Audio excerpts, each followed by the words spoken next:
na-achieve ko. And most especially, I would like to thank Mentor Joseph Lim kasi thank you very much, Upline.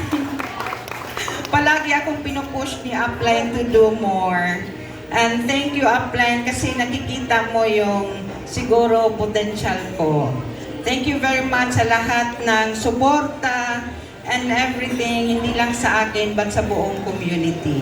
And to Project High Council, thank you very much. Napakalaking tulong yung sistema pinapatakbo nyo sa lahat ng na-achieve namin.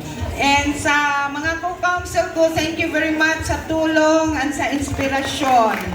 And also, I would like to thank yung team ko, Royals International Dominators. Thank you very much, Coach Mary Joy Balase, Coach Jubilin, Coach Fanny, and sa lahat ng mga OFW partners namin. Anyway, grabe talaga, no? I just wanted to leave a legacy. Oo, kaya talagang ginalingan ko talaga because I wanted to break that mentality na pag may edad ka na, limitado na daw yung galawan. At saka limitado na rin daw yung ma-achieve. That's not true. Kaya ako ginalingan kasi gusto kong patunayan na hindi totoo yan. Nasa isip lang yan.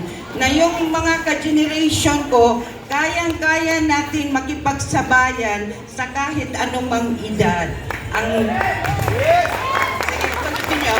Yung trophy na yan yung isang patunay na kayang-kaya talaga natin. Especially so, andito tayo sa Royals International Empire, kung saan napakagaling yung mga mentors natin, yung mga coaches natin na pwedeng tumulong sa atin. Everything is possible.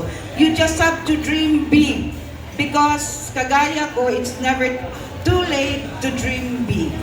Okay? Everything is possible. Kailangan lang, kasi ikaw talaga yung direktor sa buhay mo. Mapanegosyo man o pa buhay mo sa regular na buhay, tayo talaga yung nagdidirect sa buhay natin kung ano ba yung gusto nating maabot.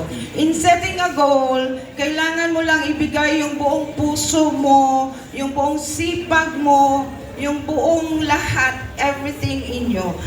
Kasi posible at posible talaga. So sa lahat na nandito, I hope na-inspire kayo na isang 57 years old, naging takpan ang na-achieve itong award na to. And I'm sure kayong lahat, we have equal chances here sa community natin. So thank you very much.